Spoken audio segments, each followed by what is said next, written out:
இந்திய பொருளாதார சீர்திருத்தவாதி, பொருளாதார மேதை, சிந்தனை சிற்பி திரு மன்மோகன் சிங் 1932 செப்டம்பர் 26ஆம் அன்று பிறந்தார். 1971 நிதி அமைச்சகத்தின் பொருளாதார ஆலோசகர், 1972 நிதி அமைச்சகத்தின் தலைமை பொருளாதார ஆலோசகர், நிதி அமைச்சகத்தின் செயலாளர், திட்டக்குழு துணைத் தலைவர், ரிசர்வ் வங்கி ஆளுநர், பிரதமரின் ஆலோசகர், பல்கலைக்கழகின் மானியக் குழுவின் தலைவர் என அவர் வகித்த பதவிகள் ஒவ்வொன்றிலும் தனி முத்திரையை பதித்தார்.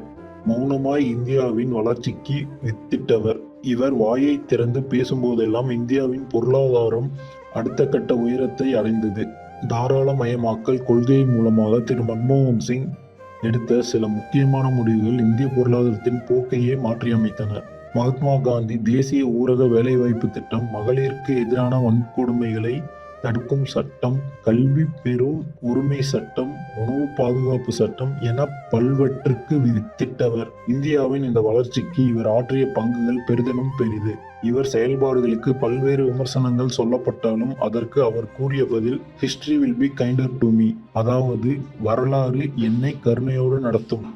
அவர் மறைவு செய்தி கேட்டு இந்தியாவை கலங்கி நிற்கிறது. சான்றோர் வாக்கு எப்படி பொய்யாகும்?